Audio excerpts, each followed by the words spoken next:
Por un lado uno ve a un Saúl joven, preocupado, porque ya ha pasado tanto tiempo y ahora el presidente que su padre está preocupado no por las asnas que se perdieron, sino por él y por su ayudante. Por otro lado, Dios está tratando con Samuel, que en oración está preocupado preguntando. Y el Señor le dice, mañana a esta misma hora yo te voy a presentar a la persona que he escogido. Mira cómo hay dos puntos que solamente el Espíritu de Dios puede tener conocimiento de ambos y cómo puede generar un encuentro entre ellos. Ustedes pueden...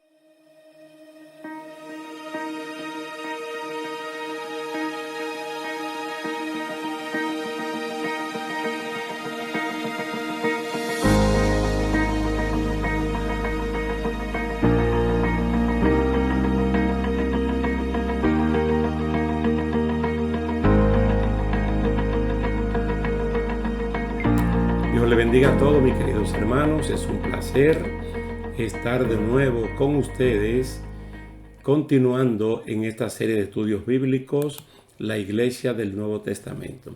Anteriormente dijimos en el último capítulo que hoy íbamos a hablar de la iglesia en Antioquía. Hay muchas congregaciones que se mencionan en el Nuevo Testamento. En las cartas de Pablo, en los capítulos 2 y 3 de Apocalipsis se mencionan 7, muchas congregaciones fruto de la masiva predicación que hubo en el siglo I del cristianismo. La gran crisis que nosotros abordamos en el capítulo 7 y comenzando el capítulo 8 de Hechos, dio como resultado predicaciones masivas en Samaria, en diferentes lugares, incluyendo aquí Antioquía. Para tales fines vamos a leer aquí entonces el capítulo número 11, los versículos 19 en adelante. Hechos 11 del 19 en adelante. Dice así la palabra del Señor. Ahora bien, los que habían sido esparcidos a causa de la persecución que hubo con motivo de Esteban, pasaron hasta Fenicia, Chipre y Antioquía, no hablando a nadie la palabra, sino solo a los judíos. Noten bien, pero había entre ellos unos varones de Chipre y de Cirene, los cuales cuando entraron en Antioquía, hablaron también a los griegos, anunciando el evangelio del Señor Jesús. Y la mano del Señor estaba con ellos, y gran número creyó y se convirtió al Señor. Llegó la noticia de estas cosas a oídos de la iglesia que estaba en Jerusalén, y enviaron a Bernabé que fuese hasta Antioquía. Cuando llegó y vio la gracia de Dios, se regocijó y exhortó a todos a que con propósito de corazón permaneciesen fieles al Señor, porque era varón bueno y lleno del Espíritu Santo y de fe. Y una gran multitud fue agregada al Señor. Después fue Bernabé a Tarso para buscar a Saulo, y hallándole le trajo a Antioquía. Y se congregaron allí todo un año con la iglesia, y enseñaron a mucha gente, y a los discípulos se les llamó cristianos por primera vez en Antioquía. En aquellos días unos profetas descendieron de Jerusalén a Antioquía, y levantándose uno de ellos, llamado Agabo, daba a entender por el Espíritu que vendría una gran hambre en toda la tierra habitada, la cual sucedió en tiempo de Claudio. Entonces los discípulos, cada uno conforme a lo que tenía, determinaron enviar socorro a los hermanos que habitaban en Judea, lo cual en efecto hicieron, enviándolo a los ancianos por mano de Bernabé y de Saulo. Hechos capítulo 11, versículo 19 al 30. Una descripción extraordinaria de cómo surge la iglesia de Antioquía. Y aunque usted no lo crea, se parece mucho a la iglesia de Jerusalén y sus inicios. Pero lógicamente los contextos son completamente diferentes. Aquí hay un relato hermoso de cómo nació esta iglesia en Antioquía. Antioquía era una metrópolis que en ese tiempo era la tercera ciudad más grande del Imperio Romano después de Roma y de Alejandría. Recuerden que cuando estudiamos el capítulo 7 y también la parte inicial del capítulo 8, vimos que una gran crisis, la primera crisis de la iglesia, la muerte de Esteban y que todos los discípulos fueron esparcidos menos los apóstoles. Quiere decir que de una iglesia numerosa de más de 5,000 miembros, entonces quedó solamente con 12.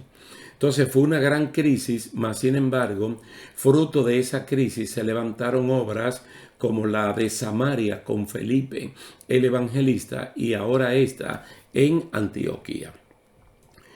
De los hermanos que fueron esparcidos, que salieron huyendo literalmente para salvar sus vidas de Jerusalén, algunos de ellos por seguridad, más que por discriminación, solo predicaban, solo compartían el evangelio a los judíos. Se sentían más seguros hablando con los judíos que con los gentiles. Otros, en cambio, predicaron a judíos y a gentiles en esa gran metrópoli de Antioquía. Entonces, ¿cuál fue el resultado? Que muchos creyeron en el Señor y se convirtieron de corazón. Le digo que se parece bastante a los inicios de la iglesia en Jerusalén. Los hermanos que estaban orando, que estaban a la expectativa de la llegada del Espíritu Santo, luego por boca del apóstol Pedro están predicando y entonces 3,000 personas se arrepienten de sus pecados, se convierten y son bautizados. Entonces aquí está hablando personas que se arrepintieron y que se convirtieron de corazón. Entonces este gran mover de lo que está ocurriendo en Antioquía fue oído allá en la iglesia de Jerusalén. Y como tal, la iglesia de Jerusalén, que es la iglesia madre, y es la encargada de supervisar y de tener ese celo de que la doctrina se mantenga completamente pura, entonces deciden enviar a Bernabé para que vaya como supervisor para ver cómo está esa obra. Recuerden que cuando pasó lo de Samaria, que fue Felipe el evangelista, el que fue allí a predicar, entonces enviaron a Pedro y a Juan, que fueran como supervisores. Ahora mandan a Bernabé. Y es interesante ver que Pedro y Juan son judíos, y son judíos de adentro. Mas sin embargo, Bernabé, que es un hombre natural de Chipre, es un judío de la dispersión que tiene contacto con el de adentro y con el de afuera, entonces lo escogen a él para que vaya a Antioquía. Y probablemente, al igual que Pablo, Bernabé era una persona que además de conocer el hebreo o arameo y también el griego koiné de ese tiempo. Quiere decir que escogieron a este hombre que tenía esas cualidades, pero sobre todo escogieron a una persona que tenía buen testimonio, era una persona muy sabio y era una persona que estaba llena del Espíritu Santo. Entonces, cuando Bernabé llega allí, que él ve el mover de Dios en las conversiones, él exhorta a todos los creyentes de ese momento a que con propósito de corazón permanezcan fieles al Señor. Y de eso se trata, el ser discípulo de Cristo. De eso se trata cuando nos arrepentimos, cuando nos convertimos, cuando nos bautizamos, cuando formalizamos con el Señor. De no hacerlo por un día, ni por una semana, ni por un mes, ni por un año, sino por siempre. Entonces, con la actitud de Bernabé, resulta que el grupo se incrementa. Se incrementa, lo dice claramente. Se incrementó cuando él habló de esta manera, cuando él comienza a enseñar de esta manera.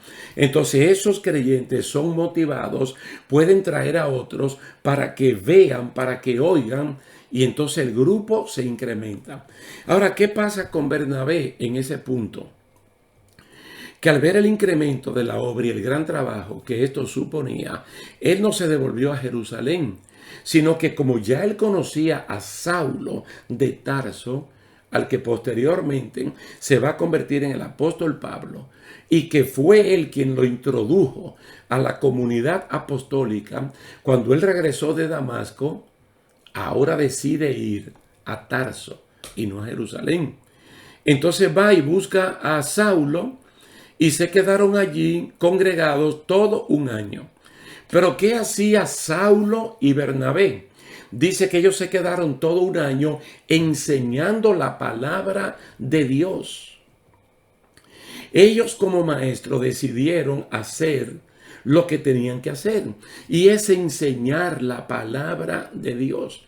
No comenzar a enseñar otras cosas, porque el fundamento del cristiano tiene que estar en la palabra de Dios, una palabra fidedigna, una palabra fiel. Entonces ellos comienzan a enseñar, y yo estoy casi seguro que vienen hablando de todos los pasajes mesiánicos del Antiguo Testamento, como Isaías 35, Isaías 53, Isaías 61, salmos mesiánicos como el Salmo 22, por ejemplo. Y entonces, para hablar de Jesucristo, del Evangelio de Jesucristo. Ahora ustedes saben cuáles son los resultados de un año de enseñanza, que a los creyentes, a los discípulos, se le llama cristianos por primera vez en Antioquía. Y aquí no podemos deducir, no, que en la metrópoli de Antioquía se le llama a los creyentes cristianos en Antioquía, no, sino que en todo el mundo se le llama cristiano por primera vez, no en Samaria, no en Jerusalén, no en Fenice, sino en Antioquía. Entonces, ¿qué pudieron haber enseñado Saulo y Bernabé a estos hermanos que comenzaran a llamarle cristianos? Está bien que hay algunos que dicen que el término cristiano fue un término despectivo para hablar mal de los seguidores de Jesús. Pero vámonos por la parte buena. A esta persona le están llamando cristianos porque ellos están imitando, ellos están emulando, ellos están viviendo una vida que le agrada a Dios. Entonces en ellos se podía ver el perfil de Jesucristo. Le dije al principio que al igual que en los primeros inicios de la iglesia en Jerusalén, esta obra se inicia predicando la palabra de Dios por gente de testimonio, por gente de sabiduría y por gente que está llena del Espíritu Santo, como son los casos de Saulo y de Bernabé. Entonces no es un asunto de charlatanes, de sinvergüenzas, de personas que lo que tratan son las emociones y no el fundamento de la predicación. Si nosotros recordamos que el apóstol Pedro, cuando está haciendo defensa del Evangelio, en Hechos capítulo 2, hay algunos que allí mismo quieren demeritar o denigrar lo que el Espíritu Santo está haciendo, diciendo que los 120 discípulos, compuestos por hombres y mujeres, estaban borrachos a las 9 de la mañana. Entonces el apóstol Pedro, de memoria, citando el Antiguo Testamento, especialmente porciones como Joel capítulo 2, versículo 28 al 32 y otras también, están diciendo esto es cumplimiento. Pedro estaba proféticamente hablando de un hecho prometido y cumplido. Por lo menos el inicio de su cumplimiento estaba ocurriendo allí. Fruto de la predicación de Pedro, hay muchas personas que quedan compungidos de corazón, porque ese parte del trabajo del Espíritu Santo, convencer al oyente, y ellos preguntan qué es lo que hay que hacer. Entonces ellos son invitados a arrepentirse de sus pecados, a aceptar a Cristo como Señor y Salvador, a bautizarse en aguas y a recibir al Espíritu de Dios. Entonces estas personas que están aquí son el resultado de esa predicación. De misioneros que yo les llamo misioneros sin nombres. Usted lo puede ver claramente. Hechos capítulo 11 versículo 19. No te da nombre. Los nombres aparecen cuando en Jerusalén, como iglesia madre, la iglesia rectora, se enteran y mandan a Bernabé. Ahora Bernabé Es un hombre de testimonio, es un hombre sabio, es un hombre lleno del Espíritu Santo. Lo mismo que Saulo. Entonces esto hace que se incrementen por tercera ocasión en el mismo lugar el número de los creyentes. De tal manera que son llamados cristianos por primera vez. Ahora, yo quiero que ustedes vean, hermanos, que presten atención para que usted vea el fundamento de una iglesia del Nuevo Testamento que con solo un año de plantada, de edificada, cómo ellos se comportaban, se van a dar cuenta por qué le llamaban cristiano. Mire, en ese ambiente vienen varios profetas de Jerusalén, Antioquía, porque las informaciones iban y venían. Las informaciones iban y venían. Si Bernabé se quedó un año completo sin ir, mandó comunicaciones, mandó informes, mandó reportes. Ahora vienen profetas. Nosotros sabemos bíblicamente hablando que la profecía es enseñanza, pero que la profecía también tiene elementos de predicción cuando el Señor revela cosas que van a ocurrir, muchas de ellas para que uno esté preparado. Para que uno esté preparado. Entonces vienen varios profetas. Entre esos profetas hay uno que se llama Agabo, dando a entender por revelación del Espíritu Santo que vendría una gran hambruna. Y allí mismo dice que esta hambruna vino en tiempos de Claudio. En tiempos de Claudio. Y usted puede buscar la historia de los césares romanos y va a encontrarse con uno llamado Claudio, que fue la misma persona que también escribió un edicto para expulsar a todos los judíos que vivían en la capital del imperio. Ahora, cuando este Agabo, por revelación del Espíritu Santo, afirma que viene una gran hambruna en toda la tierra habitada, ¿qué hacen los hermanos de Antioquía que apenas tienen un año de convertidos, pero que tienen un año sólido de enseñanza de la palabra del Señor? La enseñanza de la palabra del Señor incluye todo, y en el todo está la generosidad del creyente. El creyente que es receptor de las bendiciones de Dios. El creyente que sabe que lo que dice Primera de Crónica 29 es que nosotros damos de lo que recibimos de la mano del Señor. Y Primera de Crónica 29:9 declara que somos dadores espontáneos, dadores alegres, dadores de corazón. Porque nosotros damos porque previamente Dios nos dio. Entonces cada uno conforme a lo que tenía, determinaron enviar socorro a los hermanos que habitaban en Judea. Qué interesante. Y glorificamos el nombre del Señor. Porque es una característica que sigue a la iglesia del día de hoy.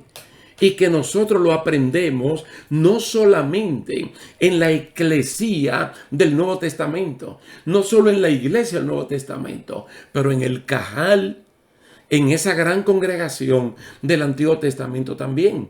Ahora mire la formalidad, cómo ellos hacen la cosa, porque hay canales mediante los cuales se deben hacer las cosas cuando se hacen de manera institucional. Se está colectando algo donde yo aporto, que ya eso no es mío, ya eso es de la colectividad. Pero ellos se lo envían a los líderes locales de la iglesia de Jerusalén, que son los ancianos. Para que los ancianos, que saben perfectamente bien cuáles son las familias que están en necesidad, lo distribuyan de manera equitativa. ¿Y por quiénes lo mandan? Lo mandan por vía de Bernabé y de Saulo, que se ve que llegó un momento que también ellos partieron en persona para dar un informe completo de lo que el Espíritu Santo estaba haciendo en la naciente iglesia de Antioquía. Yo quiero que ustedes noten algo aquí, porque nosotros, aunque estamos hablando de la iglesia del Nuevo Testamento, es la iglesia de este tiempo. Nosotros somos la extensión de la iglesia del Nuevo Testamento, como se termina hablando en Apocalipsis capítulo 2 y capítulo 3. Que todo el libro de Apocalipsis nos llegó a nosotros vía 7 iglesias destinatarias, comenzando con Éfeso, que esta sería su segunda carta porque Pablo mandó la primera, que fue una especie de carta circular. Pero ¿cuál era la mentalidad de mucha gente durante el tiempo del Nuevo Testamento? Durante el tiempo del Nuevo Testamento habían personas que se cerraban y no creían que el Espíritu Santo podía actuar en su tiempo como el Espíritu Santo había actuado en el tiempo del Antiguo Testamento. Desde Génesis capítulo 1 versículo 2, el Espíritu Santo está actuando. Entonces llega un momento donde algunos creen y reconocen todas las maravillas de Dios en el Antiguo Testamento, pero que en su tiempo ya no se están haciendo. Y más que entre el libro de Malaquías y el libro de Mateo, por ponerlo de libro a libro, hay 400 años de una especie de silencio, donde no se reveló escritura de parte del Señor. Mas, sin embargo, es un error creer que el Espíritu de Dios está atado o que el Espíritu Santo tiene que actuar como yo creo que Él tiene que hacerlo. O Él tiene que hacerlo repitiendo escenas de cosas ya ocurridas. Y no podemos pensar así. El Espíritu Santo no ha variado. Él es el mismo. Ahora, mire la manera como le habla a la iglesia que está en Antioquía. Y usted se va a dar cuenta, no después del capítulo siguiente, sino del que sigue al siguiente, cómo el Espíritu Santo habla en la iglesia de Antioquía, por el nivel de espiritualidad que allí se cultiva. Es decir, nadie está rechazando a Agabo ni a los demás profetas, sino que el Espíritu Santo da a entender que Él es el que está hablando por estas personas, particularmente por Agabo. Ve la manera como está hablando. Agabo se comporta como si fuera un profeta del Antiguo Testamento en pleno Nuevo Testamento, especialmente en la iglesia de Antioquía. Entonces no nos sorprendamos si en este tiempo el Señor utiliza un vaso de honra, un vaso limpio, un vaso de testimonio, no un charlatán, no una charlatana, no un sinvergüenza, no una persona sin testimonio y sin sabiduría, sino gente con cualidades para hablarte a ti o para hablarle a la iglesia. Él sigue obrando. El Espíritu Santo sigue obrando y no nos podemos cerrar y en el tiempo actual decir que lo que Él hacía en el Nuevo Testamento ya Él no lo hace ahora. Porque muchos del Nuevo Testamento decían que lo que el Espíritu Santo hacía en el Antiguo Testamento ya no lo hacía en su tiempo. Mas, sin embargo, Él está actuando en este tiempo de la manera que lo ha hecho siempre. Yo quiero recordar el artículo de fe número 3. De estos 16 artículos de fe que nosotros tenemos, el número 3 dice: creemos en el Espíritu Santo, la tercera persona de la Divina Trinidad, que Él está siempre presente y eficazmente activo en la iglesia de Cristo, y juntamente con ella convenciendo al mundo de pecado, regenerando a los que se arrepienten y creen, santificando a los creyentes y guiando a toda verdad, la cual está en Jesucristo. Usted ve el término guiar, Él sabe cómo hacerlo, porque Él no vino para confundirnos, Él vino para guiarnos. Cuando Agabo terminó de dar la profecía, esta revelación por el Espíritu Santo, todos los que estaban allí entendieron que esto era de parte de Dios e inmediatamente comenzaron a colectar una ofrenda de bendición para los hermanos en Judea. ¿Por qué para Judea? porque en Jerusalén había mucha gente necesitada, había muchos pobres, por las razones que fueran. Pero ellos hicieron lo que un cristiano tiene que hacer. Bendito y alabado sea el nombre del Señor. Vamos a dejarlo hasta aquí por el día de hoy y con el favor de Dios esperamos vernos la próxima semana, donde vamos a ver el segundo ataque directo contra la iglesia en Hechos capítulo 12 y una parte de Hebreos capítulo 11. Así que por el día de hoy, hasta aquí lo dejamos, dándole las gracias a Dios y a ustedes también por la atención prestada. Dios me bendiga, Dios le guarde y hasta entonces.